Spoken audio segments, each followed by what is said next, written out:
Hi, my name is Lisa Ferrin, and I'm Elijah's mother.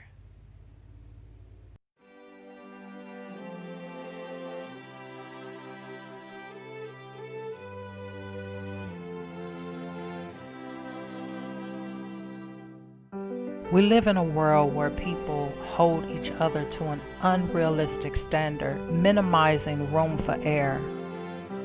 So quick to judge those who are different.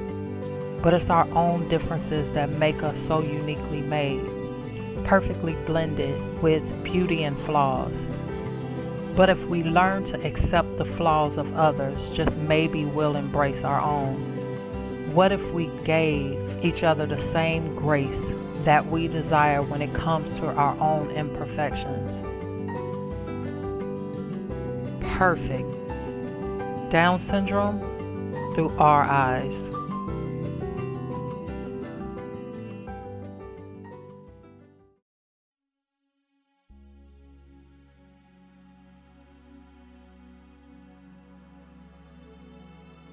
I was approached by a woman who had asked me if I would have surgery on my son to change his appearance so he would look more normal. So I was at an expo in Los Angeles with my son and my son's dad, and I had actually had been waiting in line to get a massage. They had a chair massage that was set up. While we were waiting in line, a woman actually came up to me. She actually started talking to my son, and she kind of stooped down to talk with him, and then we struck up a conversation. She had told me that she worked in the special needs community, that she helped children with autism, with Down syndrome, and that she offered alternative therapies to help them with their development. So we were talking about her services, and while we were talking, all of a sudden she, out of the blue, just came right out and asked me if I would ever have surgery on my son to change his appearance to make him look more normal, so he did not look like he had Down syndrome. So when she told me this, I really was pretty sick to my stomach because I couldn't believe that she would ask me that question. Of course, I would never ever think about changing my son's appearance. My son's exactly the way he's supposed to be. He's perfect, just the way he is, and I fully accept him. And he is created in God's image, so there's nothing that is broken about him. He's perfect, he's beautiful, and I would never change anything about him. What makes him different is what makes him beautiful. And he is very, very special. He's a special little boy. And I told this woman that, what is normal anyways? Why is everybody wanting everybody to be normal? There's nothing wrong with being different. There's nothing wrong with having, being unique, and we all are unique. We all are different in our own way. And so rather than wanting to always be quote unquote normal, we need to just embrace people's differences. We need to appreciate each other's differences. And children with Down syndrome are beautiful and special exactly the way they are, and so they shouldn't have to change. He has so many gifts. One of the gifts that he has is that he always finds joy in the simple things in life. And it's a very beautiful thing because he can be happy with things like nature, just being in nature. He's very happy just to take a walk and to see the flowers and to look at the water.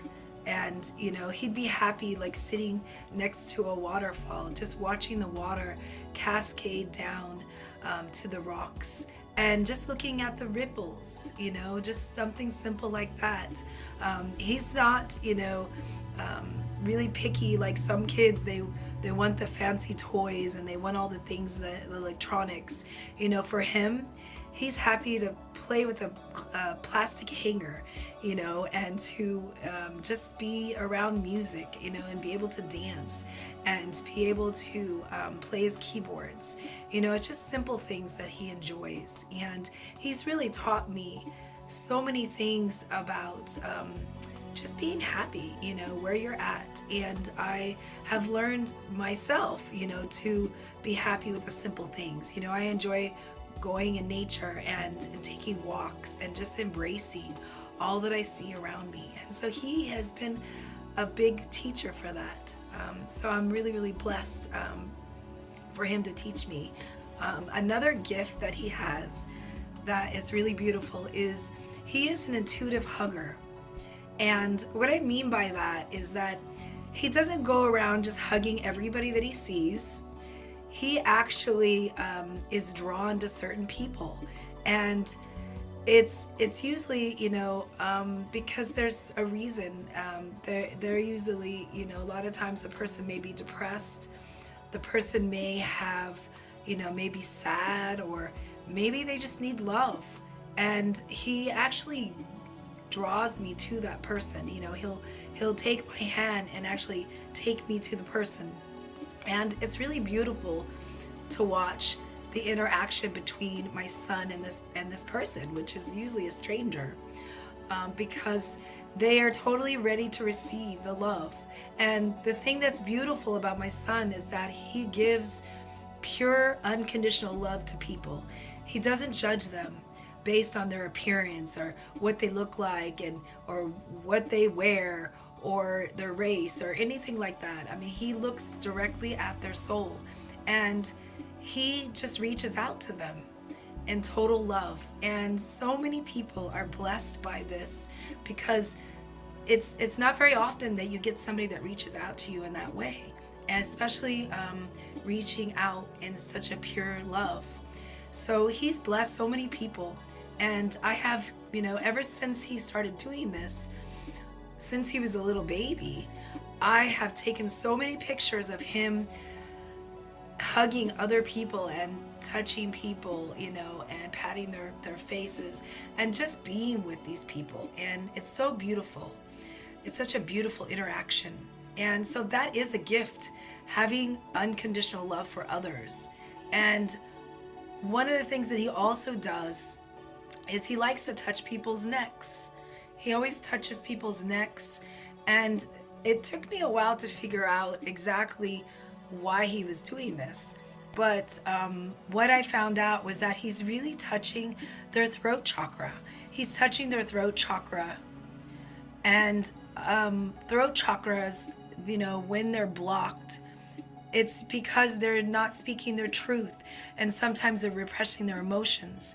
And so he is instantly drawn to these people that have their throat chakras blocked. When my son was born, I instantly wanted to be his voice. I wanted to defend him and to protect him.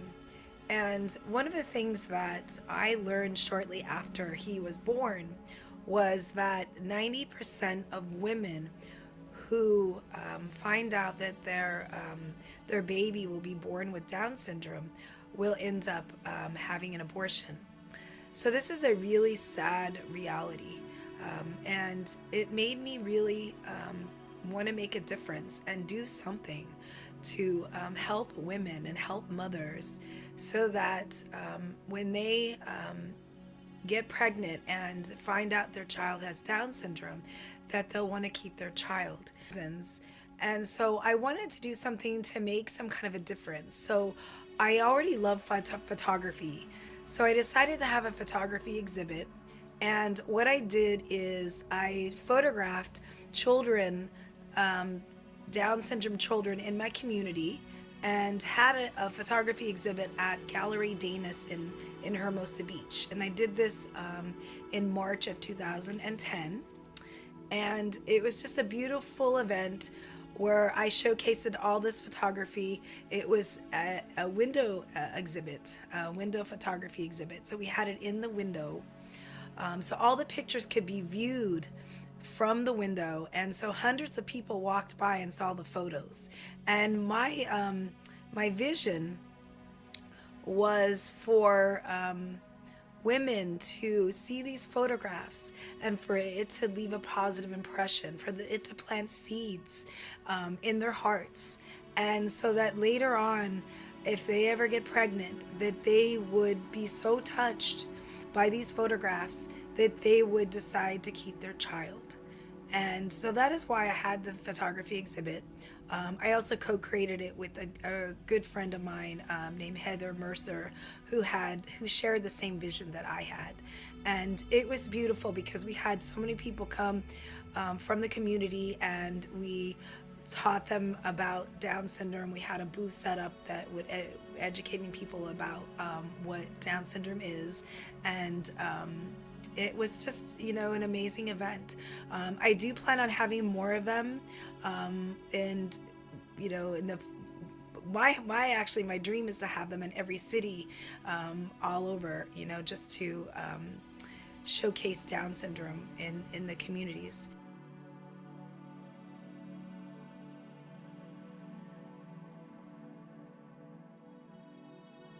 Society has really indoctrinated so many images to people, through a way of newspapers, magazines, social media. We've all been subjected to this, idea of wanting perfection. And everybody's chasing it. Everybody's chasing this perfection of being perfect. And unfortunately, Down syndrome individuals don't fit this society's idea of perfection. And so this really sets things up for them to be judged and for them to be viewed as less than or not, normal. So it does, it does require, a shift in accepting yourself for who you are and embracing, everybody's differences. That's something that we lack in this society. People want to fit into this ideal of what they feel they should be, through what's been subjected to them through the media and their perceived idea of it. So what we really need to do is shift that. We need to shift the perception that you have to be perfect, and realize that we are all perfectly imperfect. We don't have to be. We don't have to fit this model of perfection. We can just be who we are. And it doesn't matter if you have Down syndrome, or you have spina bifida, or you have, a disability. You are still a human being. You are still beautiful. You are still unique and different than anybody else. And so what I think needs to be done more than anything is for people to embrace people's differences and to realize that every single person on this planet is beautiful for who they are.